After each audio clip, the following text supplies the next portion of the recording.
خانم سلام. سلام. از دیدنتون خیلی خوشحالم. خیلی ممنون. میشه لطفاً اسمتون رو بفرمایید؟ اسم من نینا ساسانیه. اهل کدوم کشور هستین؟ اهل آلمان. و کدوم شهر؟ شهر هایدلبرگ.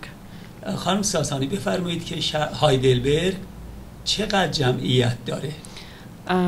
شهر هایدلبرگ 130,000 نفر جمعیت. شهر شلوغیه یا خلوته؟ خیلی شلوغ نیست، فقط آخر هفته توریست زیاد میآیند. توریست زیاد میاد. بله. و بعداً شلوغ میشه.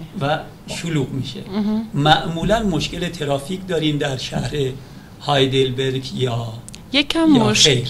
یکم مشکل جای پارک، مشکل پارکینگ داریم. شاید در آخر هفته مشکل پارکینگ هم بیشتر داریم. بله. همه دانشجویان با دوچرخه میروند. دانشجوها با دوچرخه میرن. در هایدلبرگ شما مترو هم داریم؟ مترو نداریم. شهر کوچیکه. ولی اتوبوس یا داریم. فقط دوچرخه داریم؟ بیشتر دوچرخه داریم که اتوبوس. فقط اتوبوس هر روز و شب هم هستن. خیلی راحته با اتوبوس. نزدیک خونه شما هم ایستگاه اتوبوس هم هست. بله. شما خودتون بیشتر با چی رفت آمد میکنین؟ بیشتر با دوچرخه، مثل همه دانشجویان.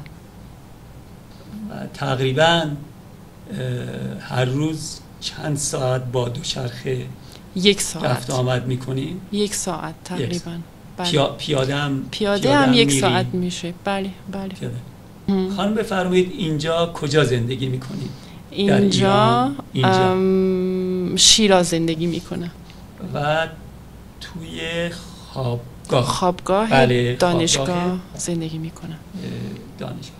ترافیک اینجا چطوره خانم؟ در شیراز که راحت تره از تهران. فکر میکنم که زودتر میرسیم. بله. خانم خیلی متشکر. خداحافظ شما. خداحافظ.